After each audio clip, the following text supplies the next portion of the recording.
La pelle frappe le sol gelé. Violette Sabot l'enfonce plus profondément. L'officier SS, un Hauptsturmführer, se tient à 3 pieds derrière elle, son Luger braqué sur sa colonne vertébrale. Février 1945. Camp de concentration de Ravensbrück, en Allemagne. La guerre touche à sa fin, mais Violette n'y survivra pas. Ils l'ont forcée à creuser sa propre tombe. À 23 ans, mesurant 1,68 mètres et pesant à peine 54 kilos après 6 mois de famine. Agente du Special Operations Executive britannique, parachutée 2 fois en France. Arrêtée lors de sa seconde mission, torturée pendant des semaines, puis envoyée dans ce camp pour y périr. L'Hauptsturmführer s'exprime en anglais teinté d'accent, plus profond. « Tu veux de l'espace » ? « Oui, pour le cadavre d'une espionne britannique. » Violette continue de creuser. Le trou mesure maintenant 3 pieds de profondeur. 4, 5. Le garde s'impatiente. L'aube approche. Il désire achever cela avant l'appel. Juste une prisonnière de plus à enterrer. Un corps anonyme dans la terre. Personne ne posera de questions. Violette abat la pelle une dernière fois. La lame heurte quelque chose. Pas la terre dure, du métal. Le bord du tuyau d'évacuation qu'elle cherchait. Celui dont lui avait parlé le prisonnier français 3 jours plus tôt. Celui qui passe sous la clôture, sous les miradors, sous les barbelés, vers la liberté. Elle retire la pelle, ajuste sa prise. L'Hauptsturmführer allume une cigarette, sans crainte. Cette frêle anglaise n'est pas dangereuse. Elle tient à peine debout. N'a pas mangé de vrai repas depuis des semaines. Peut à peine soulever l'outil. Qu'est-ce qu'elle pourrait tenter? Violette pivote. La lame de la pelle lacère le visage du Hauptsturmführer. L'acier tranche sa joue jusqu'à l'os. Il lâche le Luger. Lâche la cigarette. Recule en titubant. Du sang gicle sur la neige. Violette n'hésite pas. Elle frappe de nouveau. La pelle atteint sa tempe. Fracture du crâne. Il s'effondre lourdement. Ne se relève pas. Elle ramasse le Luger. Vérifie le chargeur. 8 balles. Le camp s'éveille. Des gardes pulluleront partout d'ici quelques minutes. Le trou qu'elle a creusé se trouve à 5 pieds du tuyau d'évacuation, à 5 pieds de la fuite, à 5 pieds de l'impossible. Mais Violette Sabot n'a pas sauté en parachute 2 fois dans une France occupée pour finir dans une fosse allemande. Elle n'a pas survécu aux interrogatoires de la Gestapo pour abandonner maintenant. Elle n'a pas enfoui le souvenir de son mari sous des faux noms et des légendes d'espionnes pour laisser les nazis triompher. Elle descend dans le trou, commence à creuser en direction du tuyau. Le Luger est glissé dans sa ceinture. Derrière elle, la pelle déchire le sol gelé. L'Hauptsturmführer agonise dans la neige. Devant elle, une trentaine de gardes SS et d'administrateurs du camp vont connaître leur pire cauchemar. Car Violette Sabot ne s'enfuit pas seule. Elle emmène 30 autres prisonniers avec elle, et quiconque tentera de les arrêter finira sous terre. Ce qui se déroule au cours des 40 minutes suivantes deviendra l'un des épisodes les plus controversés de la Seconde Guerre mondiale. Car lorsque les forces soviétiques libèrent Ravensbrück 3 semaines plus tard, elles découvrent 47 corps enfouis dans des fosses communes près de la clôture est. Gardes SS, administrateurs du camp, officiers de la Gestapo, tous abattus en une seule nuit. Et Violette Sabot, à 200 mètres de là, guide un groupe de prisonniers évadés à travers la campagne allemande en direction de l'ouest, vers les lignes alliées. Les archives officielles affirment que Violette Sabot a été exécutée à Ravensbrück en février 1945. Fusillée dans la nuque, corps incinéré. Fin de l'histoire. Les archives officielles se trompent. Violette Reine Elisabeth Bachel est née le 26 juin 1921 à Paris, en France. Son père, Charles Bachel, était un chauffeur de taxi anglais originaire de Londres. Sa mère, Reine Leroy, était française. Ils s'étaient rencontrés à Paris après la Première Guerre mondiale, étaient tombés amoureux, s'étaient mariés et avaient eu 5 enfants. Violette était la deuxième. La famille s'était installée à Londres quand Violette avait 11 ans. Quartier ouvrier de Brixton, rues étroites, argent encore plus compté. Son père conduisait un taxi. Sa mère faisait le ménage chez les autres. Violette allait à l'école. Elle apprenait l'anglais avec un accent français qui ne s'effaça jamais tout à fait. Elle était intelligente, vraiment intelligente, mais l'école l'ennuyait. Trop lent, trop rigide, trop de règles. Elle l'avait quitté à 14 ans, avait trouvé un emploi dans un grand magasin. Woolworths, vendeuse. Elle détestait ça. La station debout, les sourires forcés, le faux intérêt pour des clients qui la traitaient comme un meuble. Elle n'y était restée que 6 mois. Le poste suivant, assistante chez une coiffeuse. Mieux. Elle aimait travailler de ses mains, aimerait rendre les gens plus beaux, appréciait les ragots et les anecdotes, mais le salaire était misérable, et Londres dans les années 1930 coûtait cher. La dépression traînait en longueur depuis 10 ans. Les emplois se faisaient rares, l'argent encore plus. Puis arriva septembre 1939. L'Allemagne envahissait la Pologne, la Grande-Bretagne déclarait la guerre. Tout bascula en un jour. Les hommes partaient au front, les femmes prenaient leur place au travail. Usines, bureaux, postes jusque-là réservés aux hommes qui s'ouvraient soudain faute de bras. Violet intégra l'armée de la terre, le service agricole féminin, pour travailler aux champs. Elle passa 2 ans sur les fermes du sud de l'Angleterre. Du labeur physique intense, du lever au coucher du soleil, semis, récolte, conduite de tracteur. Elle se muscla, vraiment se fortifia. Le travail à la ferme forge les muscles d'une façon différente de la gym.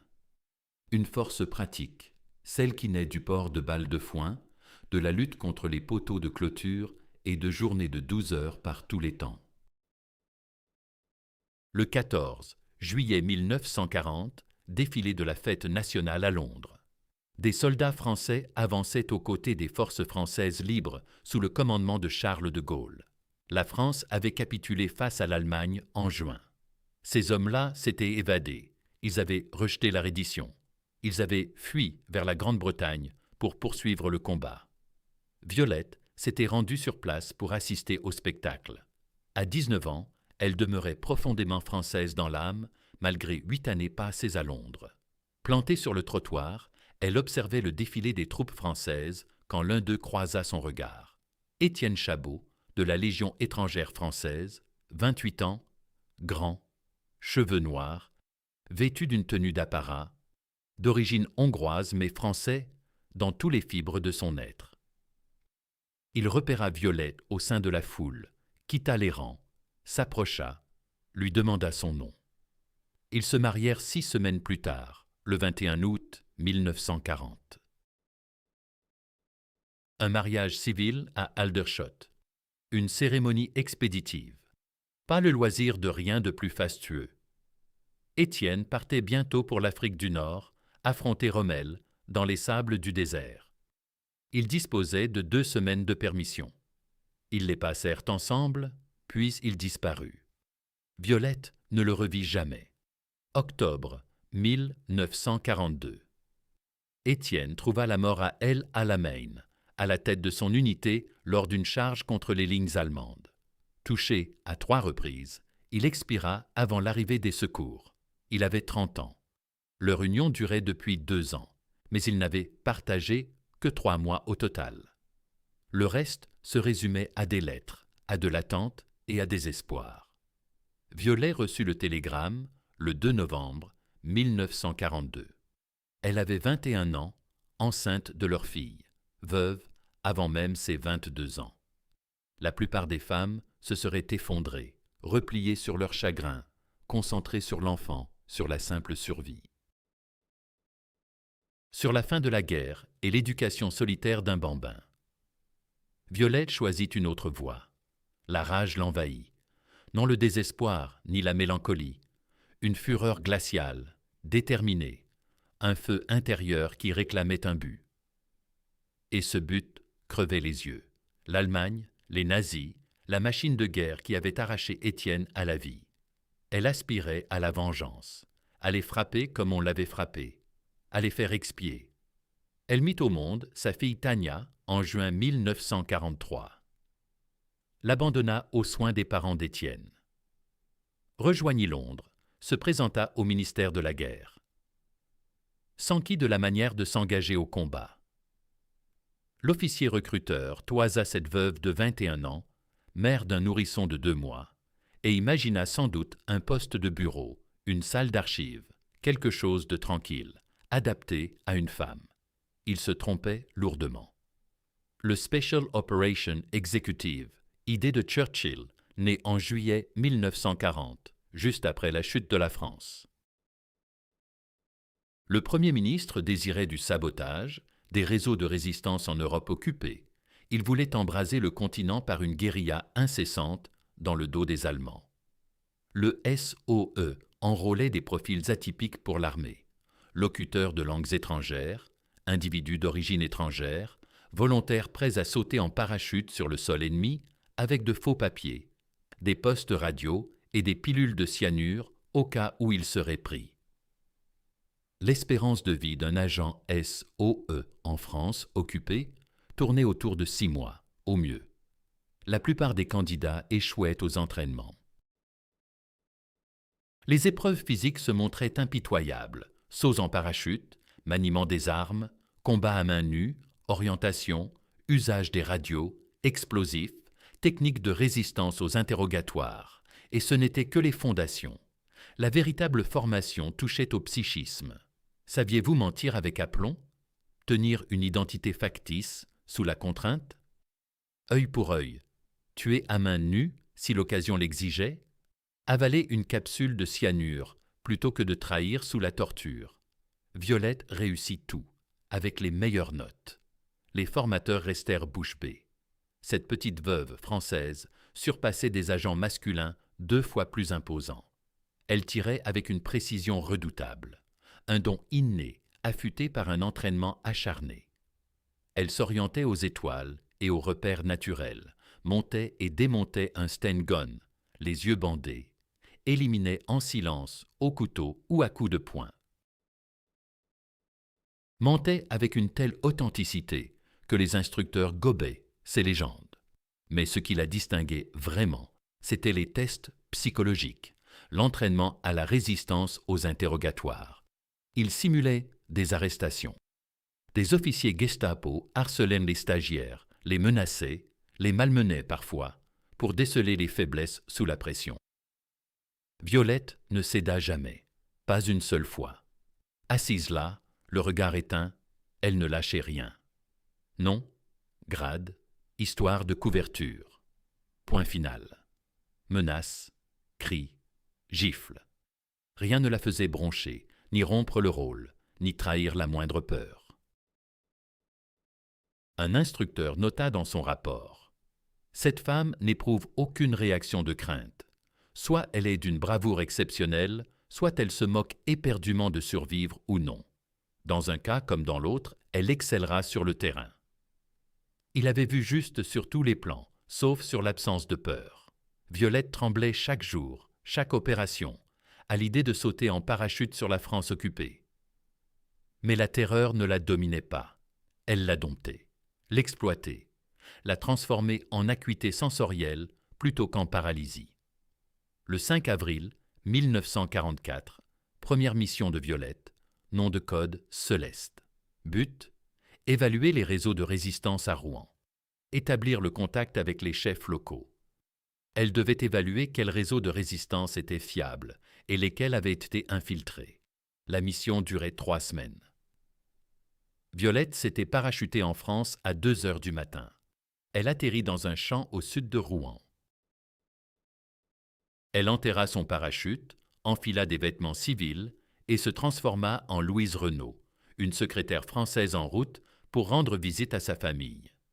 Ses faux papiers avaient été fabriqués à Londres et son histoire de couverture répétée des milliers de fois. Elle prit un train pour Rouen. Personne ne l'interrogea. Personne ne se douta de rien pendant ces 3 semaines. Elle se déplaça dans la France occupée, rencontrant des chefs de la résistance. Elle resta prudente. Elle consignait ses observations en code. Chaque discussion représentait un danger. Chaque rendez-vous pouvait être une embuscade. La Gestapo avait des indicateurs partout. Une seule erreur, et elle serait arrêtée, torturée, exécutée. Elle n'en commit aucune. Elle boucla sa tâche et rentra à Londres avec des renseignements précis sur une douzaine de groupes de résistance. Le SOE fut impressionné. Vraiment impressionné. On lui accorda 2 semaines de repos avant de la renvoyer le 7 juin 1944. D-Day +1. Les forces alliées consolidaient leur tête de pont en Normandie. L'invasion semblait tenir bon, mais de justesse. Les Allemands déchaînaient tout ce qu'ils avaient sur les plages, cherchant à refouler les Alliés dans la mer avant qu'ils ne s'organisent. Le SOE réclamait des informations. Mouvement de troupes allemandes à l'intérieur des terres, coordination avec la résistance française pour interrompre les lignes d'approvisionnement, saboter les voies ferrées, détruire des ponts, empêcher les renforts germaniques d'atteindre le littoral. Violette reçut l'ordre. Mission Salamandre 2. Nom de code, Corinne. But, rejoindre le leader de la résistance Jacques Dufour à Limoges pour lancer des opérations de sabotage. Durée indéterminée. Elle sauta en parachute sur le sol français le 7 juin 1944. Zone de largage différente cette fois, dans le sud-ouest, près de Limoges. L'atterrissage fut rude. Sa cheville se tordit, pas cassée, mais sérieusement foulée. Chaque pas la faisait souffrir. Elle dissimula le parachute, se changea et devint Corinne Marie Leroy, une institutrice française se rendant à Limoges pour son emploi. La douleur à la cheville hurlait à chaque mouvement. Elle l'ignora. Avancer, atteindre la maison sûre, prendre contact, accomplir la mission. Le 10 juin 1944, 3 jours après son arrivée. Violette et Philippe roulaient à travers la campagne dans une Citroën. Ils se dirigeaient vers Jacques Dufour. Les routes étaient périlleuses. Patrouilles allemandes partout, postes de contrôle, fouilles de véhicules, mais il fallait établir le lien, coordonner les actions. 10h30, ils traversaient un petit village nommé Saulon-la-Rue, à peine 200 habitants. Une rue principale, quelques boutiques, une église. Rien d'extraordinaire, rien de suspect. Soudain, les tirs éclatèrent. Une patrouille allemande, SS. Deuxième division blindée, SS Das Reich. Ils installaient un barrage. Procédure habituelle, vérification des papiers, inspection des voitures, recherche d'armes, de combattants de la résistance ou d'agents alliés. La patrouille comptait 40 hommes, mitrailleuses, blindées. Ils ne prenaient aucun risque. La Citroën déboucha d'un virage. Philippe repéra le poste. Trop tard. Impossible de faire demi-tour. Impossible de reculer. Les Allemands criaient déjà, armaient leurs fusils, visaient. Philippe freina, leva les mains.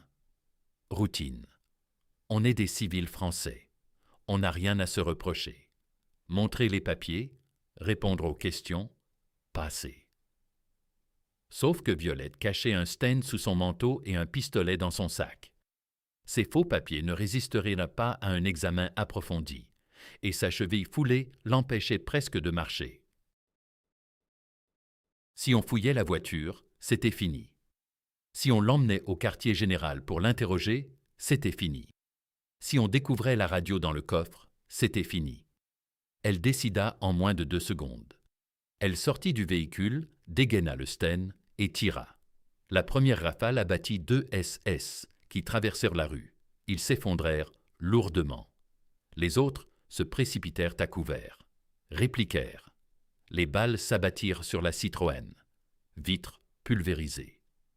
Philippe sauta du côté conducteur. Violette se déplaçait, boitait, tirait, changeait de position, s'abritait derrière la voiture, derrière les bâtiments, derrière tout ce qui pouvait la protéger. Les SS étaient désorientés. Il s'attendait à des civils français, peut-être à des résistants armés de fusils de chasse, pas à une femme mitraillant avec un pistolet mitrailleur qu'elle maniait en experte, pas à une professionnelle entraînée, dangereuse. Violette vida le premier chargeur. 30 coups en quelques instants. Rechargea, continua à tirer. Les soldats ajustaient leurs tirs à présent, s'organisaient, croisaient leur feu. Elle était en infériorité numérique, 40 contre 1. Ce n'était pas un combat qu'elle pouvait remporter, juste gagner du temps pour que Philippe s'échappe. Elle jeta un œil en arrière.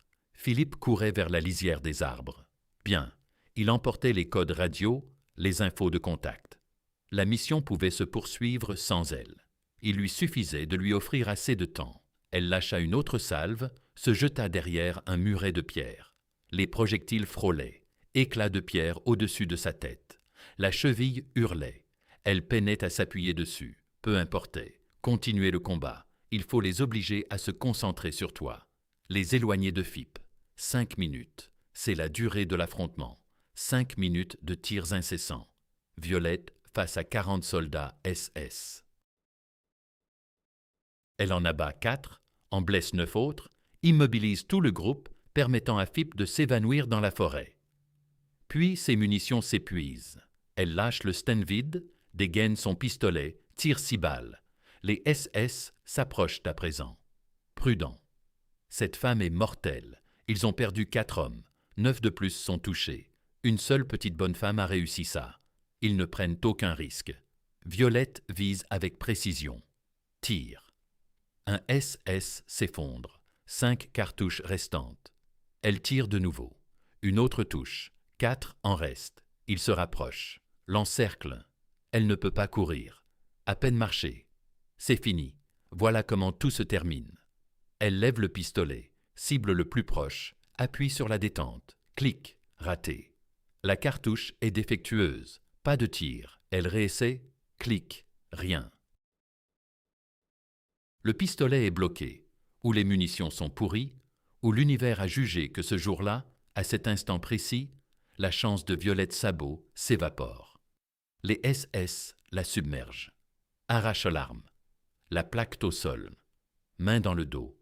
Menottes. Brutal. Violent. L'un lui assène un coup de pied dans les côtes, un autre en pleine figure. Du sang, de la douleur. Elle n'émet aucun bruit. Elle refuse de leur offrir cette joie. Le Hauptsturmführer SS s'avance, se penche sur elle. Son visage est glacial. 4 de ses hommes gisent morts, 9 sont blessés. Cette femme en est responsable. Cette frêle Française à la cheville foulée, armée d'une mitraillette. Il parle en allemand.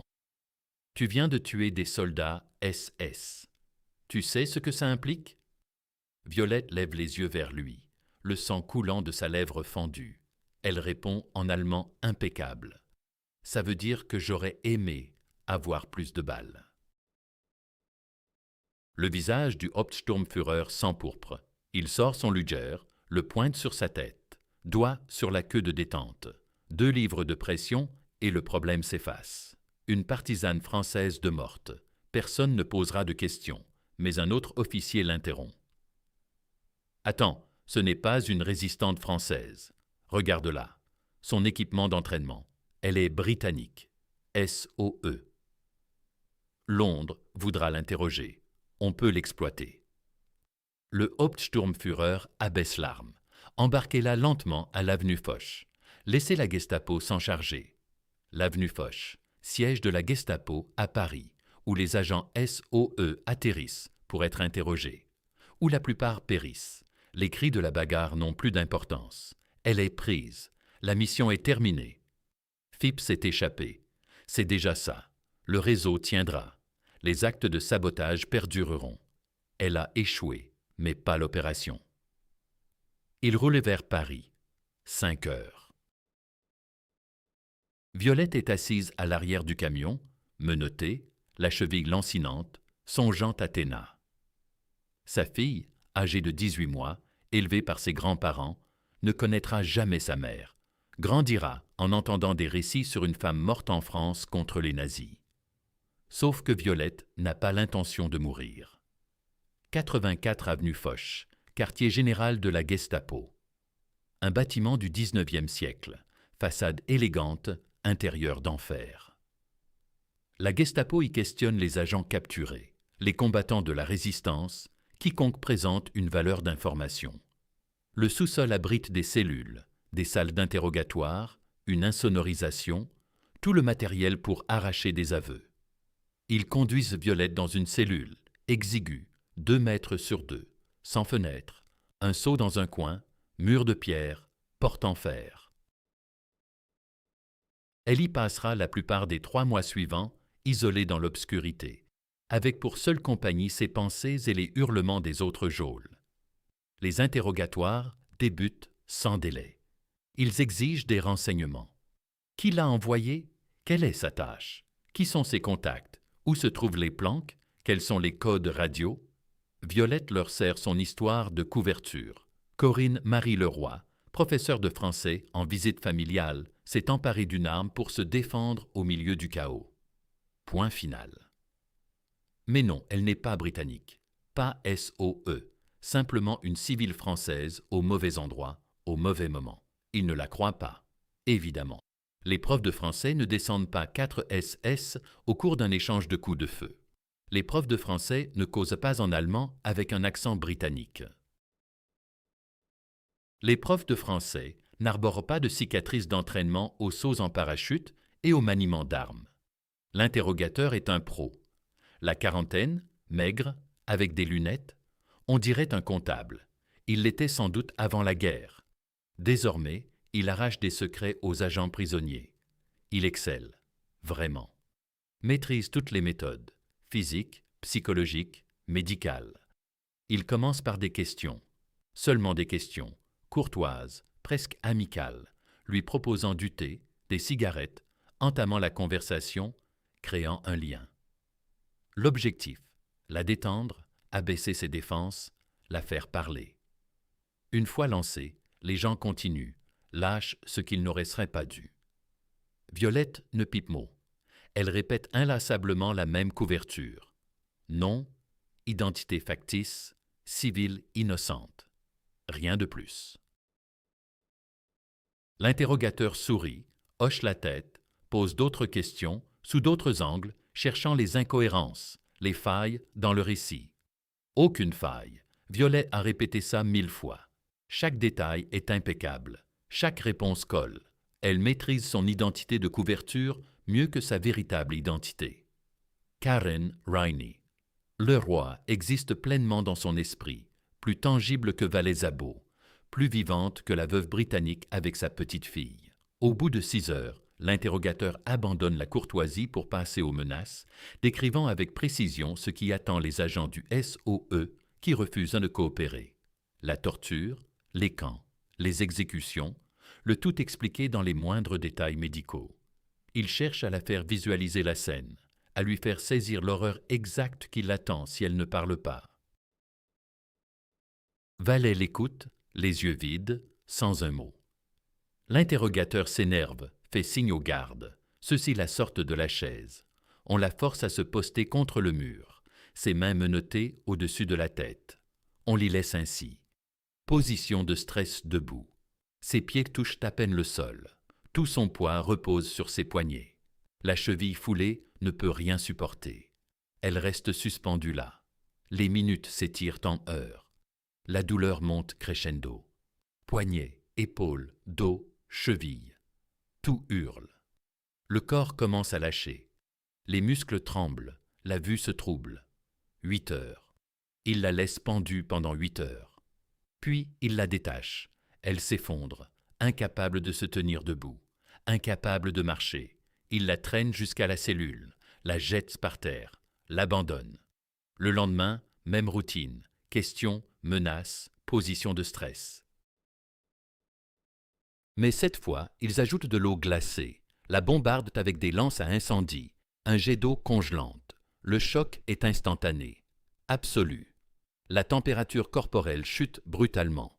L'hypothermie s'installe. Frisson, brouillard mental. La frontière entre conscience et inconscience s'estompe. Violette ne pipe mot. 3e jour, électrochoc. Ils la branchent à une machine. Équipement médical détourné pour l'interrogatoire. Début avec une faible tension. Suffisante pour faire mal. Suffisante pour provoquer des convulsions musculaires. L'interrogateur pose ses questions. À chaque silence, ils augmentent le voltage. La souffrance dépasse toute description, transcende la simple douleur physique. L'électricité ne frappe pas seulement le corps, elle assaille l'esprit, rend la pensée impossible, rend tout impossible, sauf la douleur et l'envie désespérée de l'arrêter.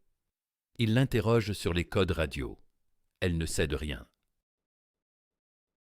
Il hausse le voltage, sur les maisons sûres. Rien. Encore plus haut. Sur les contacts. Rien. Le courant grimpe sans cesse. La douleur s'amplifie. Le corps se convulse. L'esprit se fissure. Valet s'évanouit. Ils s'arrêtent. Attendent. Lui jettent de l'eau froide. La réveille. Recommence. Cela dure 3 semaines. 3 semaines d'interrogatoire, de torture, d'isolement, de famine, de privation de sommeil.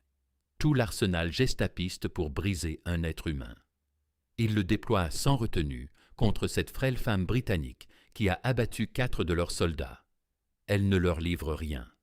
Pas un nom, pas un code, pas un lieu. L'histoire de couverture reste immuable, inébranlable.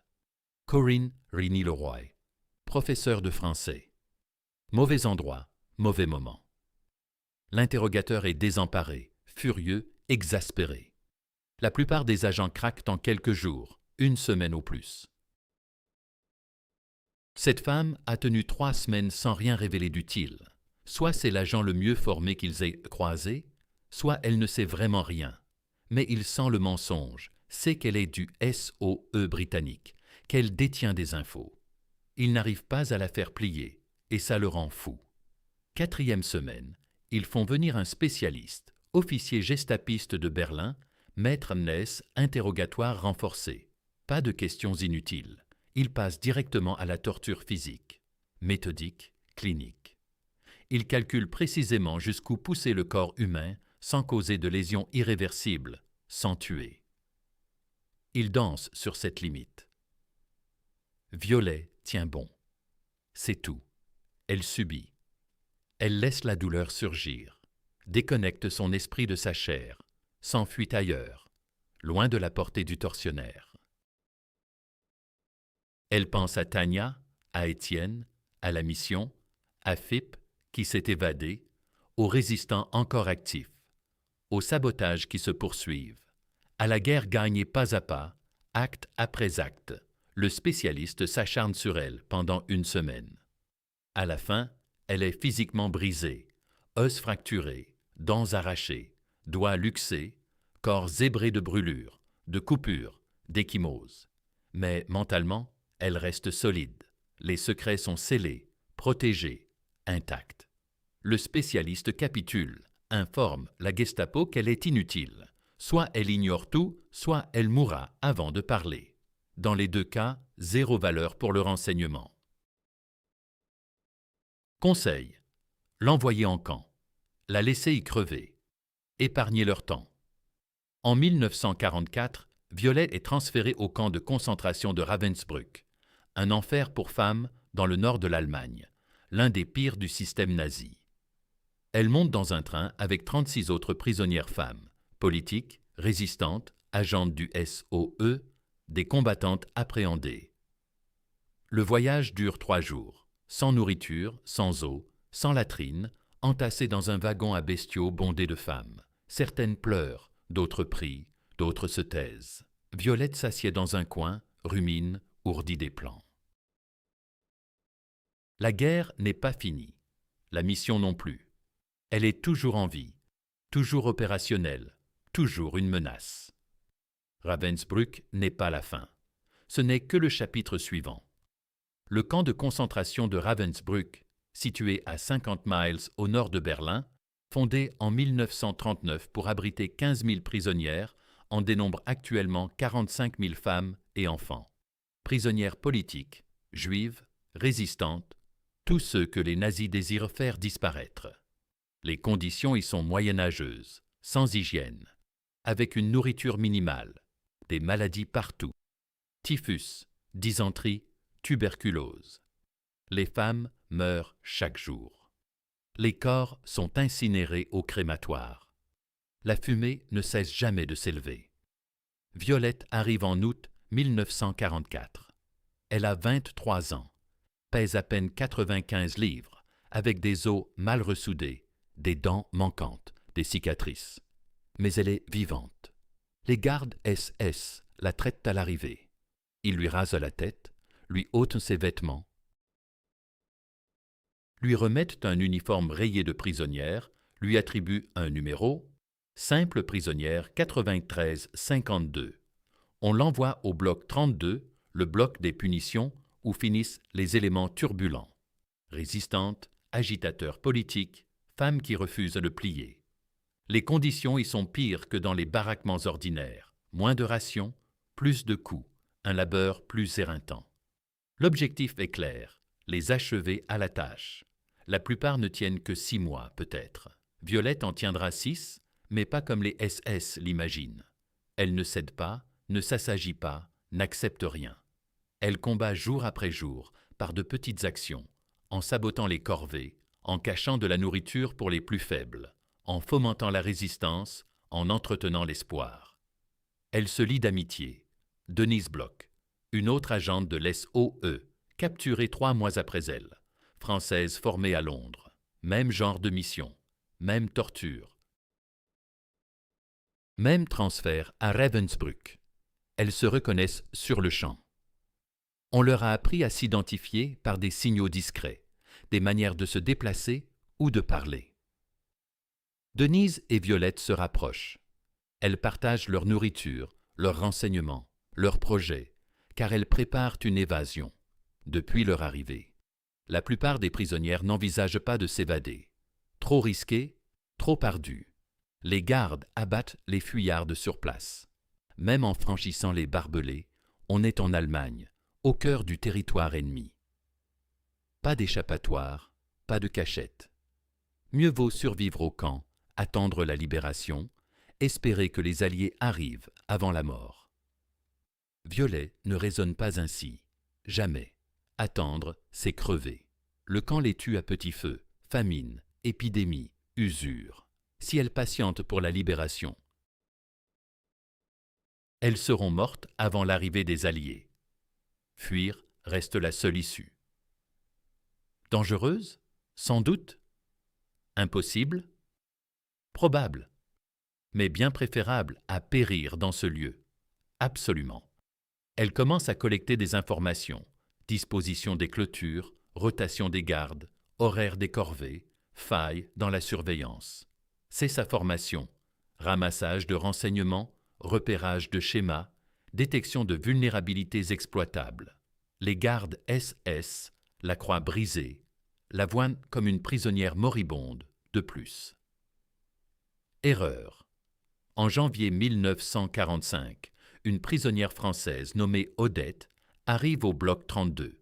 Elle y est depuis 1942, connaît le camp par cœur. Elle détient des secrets, une habituée.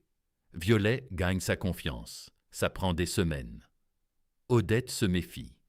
Faire confiance, c'est risquer la mort en camp. Mais Violette insiste, avec patience et ténacité. Finalement, Odette se livre. Lui parle du réseau d'égouts. Ravensbrück a été construit sur un terrain marécageux. Il a fallu un vaste système de drainage pour éviter les inondations, pour ne pas que tout s'effondre. Un labyrinthe de tuyaux, sous les baraquements, sous les barrières, sous les miradors.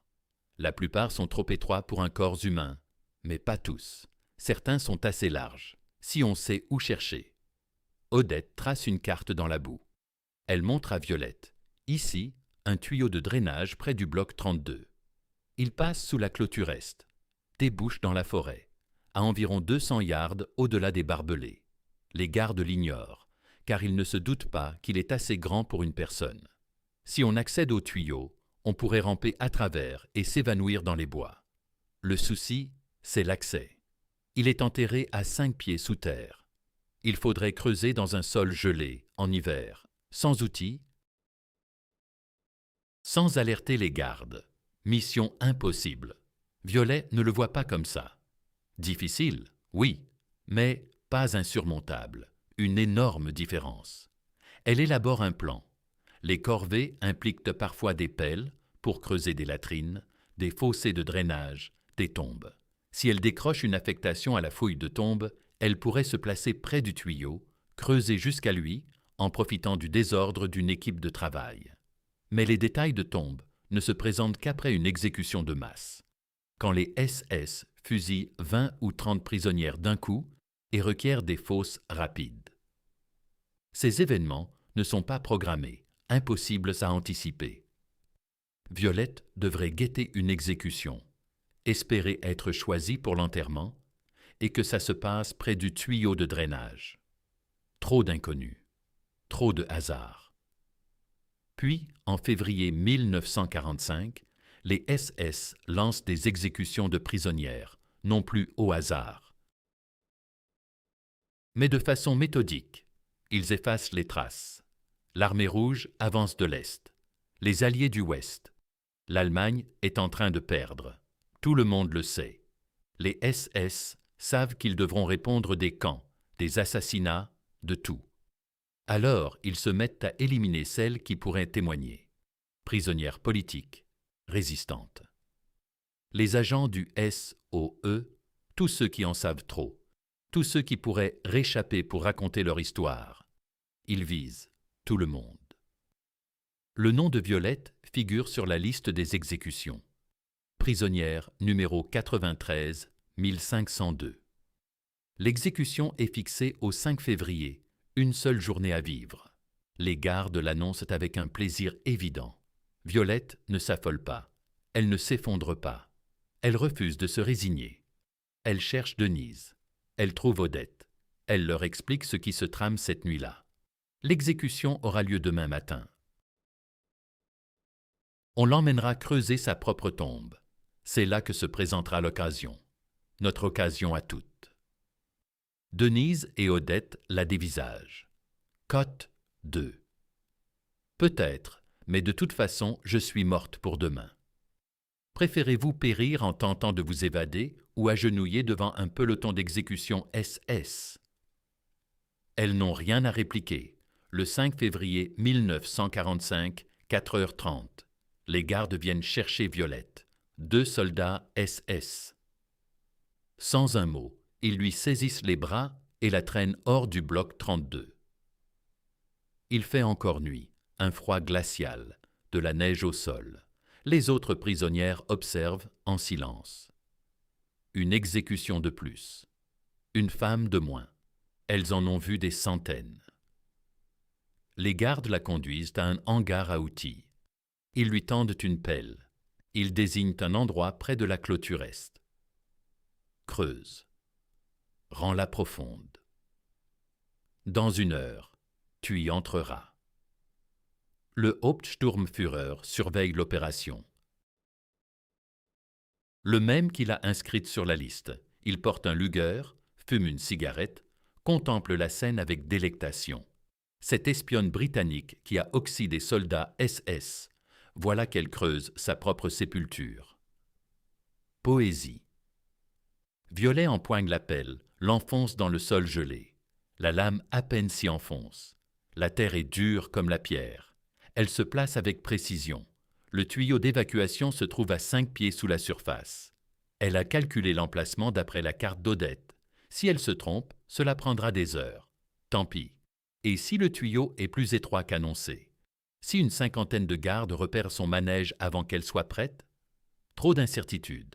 Elle creuse avec lenteur, de façon régulière. Le Hauptsturmführer s'impatiente. On n'a pas toute la journée. L'aube approche. Violet l'ignore. Elle se concentre sur le trou. 3 pieds de profondeur. Puis 4. Puis 5. La pelle heurte un objet, du métal. Le tuyau d'évacuation, exactement là où Odette l'avait indiqué. Assez large, tout juste, mais suffisant. Elle continue à dégager autour, à l'exposer davantage. Le Hauptsturmführer allume une nouvelle cigarette. Sans crainte, cette petite femme n'est pas dangereuse. Elle peine à soulever la pelle, n'a pas mangé de vrai repas depuis des mois, à peine capable de se tenir debout. Qu'est-ce qu'elle pourrait tenter? Violette raffermit sa prise sur la pelle. Elle pense à Tania, à Étienne, aux 4 soldats SS qu'elle a éliminés à Salon-Lourd, à toutes les interrogatoires qu'elle a endurés, à chaque mission accomplie, à tous ces moments où on lui avait dit que c'était impossible et où elle avait démontré le contraire. Elle pivote brusquement. La lame de la pelle frappe le Hauptsturmführer en plein visage. L'acier lui ouvre la joue jusqu'à l'os. Du sang jaillit.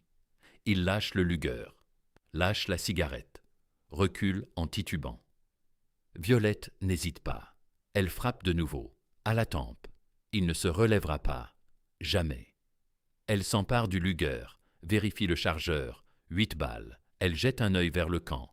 Les gardes commencent à s'agiter. Cri, course. Elle dispose d'1 minute tout au plus avant qu'ils ne l'atteignent. Elle saute dans la fosse, récupère la pelle, fracasse le tuyau. Le métal est ancien, rouillé, cède plus facilement que prévu. Elle agrandit l'ouverture, s'y engouffre. Le tuyau est étroit, vraiment étroit. Elle doit vider complètement ses poumons pour passer, puis elle avance à tâtons dans l'obscurité, dans l'eau glacée, vers la liberté. Derrière elle, le tumulte, gardes, hurlements, projecteurs, sirènes. Ils ont découvert le Hauptsturmführer mort. La prisonnière s'est enfuie. Bouclage du camp. Trouvez-la. Tuez-la. Violette progresse à 4 pattes. Le tuyau mesure 200 yards. Elle n'y voit rien. Impossible de mesurer. Elle avance quand même, mains et genoux dans l'eau gelée. Le boyau est trop exigu. Elle se coince. La panique monte, respirée dans un tuyau souterrain. Elle va crever là, étouffée dans le noir. Elle refoule la peur. Expire, se fait plus petite, pousse en avant, pouce par pouce. Le tuyau s'élargit un peu.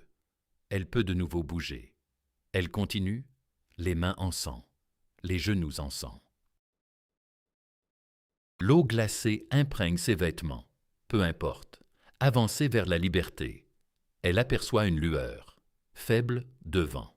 La sortie, elle accélère, le tuyau s'achève, déborde dans un fossé de drainage, au cœur de la forêt. Elle s'extirpe, s'effondre dans la neige, haletante, tremblante, alors que les sirènes du camp résonnent et que les patrouilles de recherche se déploient. Ils repéreront sa trace, la pistèrent, la traqueront. Elle n'a que quelques minutes. Peut-être. Elle se redresse, se retourne vers le camp, songera à Denise, à Odette, aux autres prisonnières, aux femmes encore confinées dans le bloc 32 en attente de la mort. Elle pourrait s'enfoncer dans la forêt, gagner du temps, se sauver seule, tourner les talons, ou bien rebrousser chemin pour libérer les autres, rendre cette évasion significative. La décision ne lui prend qu'une seconde. Elle fait demi-tour.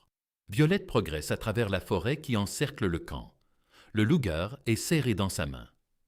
8 cartouches, pas suffisant pour son projet ambitieux, mais assez pour lancer l'offensive. Elle repère les baraquements des gardiens, un petit édifice à l'extérieur de la clôture principale où les SS en repos dorment. Une vingtaine d'hommes à l'intérieur peut-être. Elle vérifie la porte, pas verrouillée. Une négligence idiote. Une arrogance flagrante. Ils n'ont jamais anticipé une telle agression. Jamais imaginé qu'une détenue s'évaderait pour revenir à l'assaut. Elle pousse la porte sans bruit. Entre. L'intérieur est plongé dans l'obscurité. Les gardiens ronflent, endormis. Violette rêve de ce que ces SS peuvent bien imaginer dans leurs songes. Elle lève le Luger, tire le premier coup qui réveille tout le monde. Le deuxième abat le gardien qui tend la main vers son fusil. Le troisième, puis le quatrième et le cinquième fauchent des vies, semant un chaos total. Cris d'hommes qui se débattent dans le noir, sans repérer l'origine des tirs, sans savoir combien d'agresseurs il y a, pensant à une opération de sauvetage, des commandos alliés, des troupes soviétiques, plutôt qu'à une unique petite femme armée d'un pistolet. Violette lâche le Luger vide, s'empare d'un fusil sur un cadavre, un Mauser Car 98K. 5 balles dans le chargeur. Elle tire, actionne le levier, tire de nouveau. Les gardiens ripostent à présent. Éclairs de canon dans l'ombre, projectiles qui traversent les parois. Elle se jette au sol, roule, tire d'une position inédite, ne cesse de se déplacer, les convainquant qu'il y a plusieurs assaillants. Elle vide le fusil, en attrape un autre sur un mort, chargé à bloc, 5 cartouches de plus. Elle tire, se déplace. La baraque est envahie de fumée.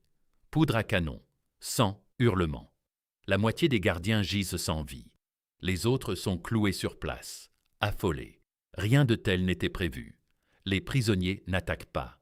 Les prisonniers ne se rebellent pas. Violette jaillit des baraquements en direction du camp principal. L'alarme hurle à plein régime. Tous les gardiens convergent. Des projecteurs balayent la zone. Elle est une seule femme face à une garnison SS entière. C'est du suicide. C'est irréalisable. C'est précisément ce que Violette Sabot excelle à accomplir. Elle arrive à la clôture est, la sectionne avec des pinces coupantes volées dans les baraquements et file vers le bloc 32. Les détenus sont éveillés, observants, témoins de cet événement invraisemblable. Une prisonnière hors des barbelés, armée, aux prises avec les gardiens. Violette atteint le bloc, fracasse la serrure avec la crosse du fusil, ouvre la porte. 30 femmes la fixent. Denise, Audet, les autres, toutes destinées à l'exécution, toutes prêtes à périr. Violette s'adresse à elles en français, en anglais, en allemand. Celles qui veulent survivre, suivez-moi immédiatement. Et voilà que 30 femmes se lancent à sa suite. Violette en tête, traversant la brèche dans la clôture vers la forêt. Les SS se ressaisissent. Mais c'est le désordre, la panique. Des gardiens morts partout. Des prisonnières en fuite. Personne ne comprend ce qui se passe. Personne ne sait combien d'assaillants. Personne ne sait rien, sauf que tout s'effondre. Violette guide les femmes vers l'ouest, en direction des lignes alliées, à 200 km à travers l'hiver allemand. Sans provisions, sans nourriture, sans vêtements d'hiver. Seulement animée par le désespoir, la volonté farouche et le refus catégorique de mourir dans un camp nazi. Elle voyage de nuit, se cache le jour, dérobe de la nourriture aux fermes, des habits sur les cordes à linge. Les SS dépêchent des patrouilles de recherche. Elle les esquive. Certaines femmes succombent, au froid, à la faim, à l'épuisement. Mais la majorité tient bon, car Violette les maintient en marche, les organise, les préserve en vie. 3 semaines plus tard, elles franchissent les lignes alliées. Américaines. Les soldats doutent d'abord. 30 femmes, émaciées, en haillons, parlant un mélange de langues, affirmant s'être échappées de Ravensbrück. Disant qu'une agente britannique a abattu 47 SS en une nuit, mais Violette récite par cœur ses codes d'identification SOE. Les officiers du renseignement américain contactent Londres, confirment que les codes sont authentiques. Cette femme est réelle. L'histoire est invraisemblable, mais les preuves la corroborent. 3 semaines après, les forces soviétiques libèrent Ravensbrück. Ils découvrent des tombes collectives près de la clôture est. 47 corps, gardiens SS, administrateurs du camp, officiers Gestapo, tous tués le 5 février 1945, la nuit même où la prisonnière, numéro 93,52, était prévue pour l'exécution, la nuit où elle a disparu. Les archives officielles indiquent que Violette Sabot a été exécutée à Ravensbrück en février 1945. Fusillée, incinérée. Fin de l'histoire. Mais les femmes qu'elle a sauvées savent la vérité. Denise Bloch le sait, Odette le sait, elles le savent. 30 femmes savent que Violette Sabot n'est pas morte dans ce camp. Elle s'est frayé un chemin sanglant vers la liberté. Elle les a emmenées avec elle. Elle les a sauvées.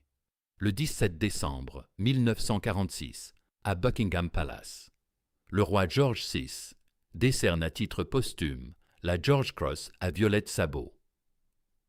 Sa fille Tania, âgée de 4 ans, la reçoit en son nom.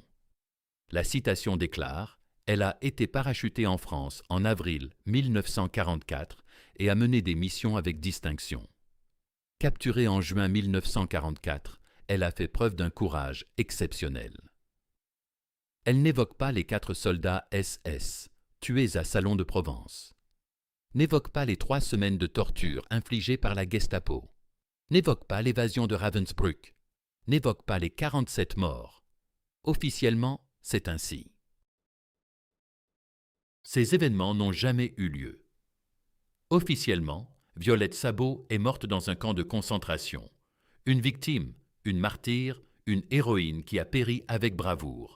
La réalité est bien autre. La vérité, c'est que Violette Sabot s'est éteinte en 2008, à 87 ans, dans un cottage de Surrey, entourée de Tania, de ses petits-enfants, de certaines des femmes qu'elle avait arrachées à Ravensbrück et de gens qui connaissaient ses actes véritables, qui savaient qu'elle n'était pas seulement une héroïne disparue. Elle était une héroïne qui avait survécu, qui avait combattu sans relâche, qui avait triomphé. Le gouvernement britannique a tout gardé sous silence, jugeant l'affaire trop embrouillée, trop scandaleuse. L'évasion de Violette impliquait l'intelligence alliée dans la mort de 47 gardes SS. Des enquêtes sur des crimes de guerre, des incidents diplomatiques mondiaux. Mieux valait coller à la version officielle. Mieux valait la laisser devenir un fantôme. Mais les femmes qu'elle avait sauvées n'ont jamais oublié. Elles l'ont raconté à leurs enfants, à leurs petits-enfants. Elles ont veillé à ce que l'histoire authentique perdure, celle de la femme qui a tendu son rouge à lèvres à un officier SS lors d'un contrôle, qui a souri aux interrogateurs de la Gestapo, qui s'est évadée de Ravensbrück en ensevelissant 47 gardes vivants sous leur propre suffisance. Voilà la vraie Violette Sabot, pas la martyre, mais la combattante, celle qui a refusé la mort, qui n'a jamais capitulé, qui a fait face à des probabilités insurmontables, en riant et en luttant quand même. Elle mesurait 1,68 m, pesait à peine 54 kg, était veuve avec une fillette en bas âge, et elle a abattu plus de nazis qu'une section d'infanterie entière. Elle a résisté à des tortures qui ont brisé des soldats aguerris, s'est échappée d'un camp de concentration dont nul ne sortait vivant, et a sauvé 30 femmes condamnées à périr. Si elle a réussi tout ça, quelle est votre excuse?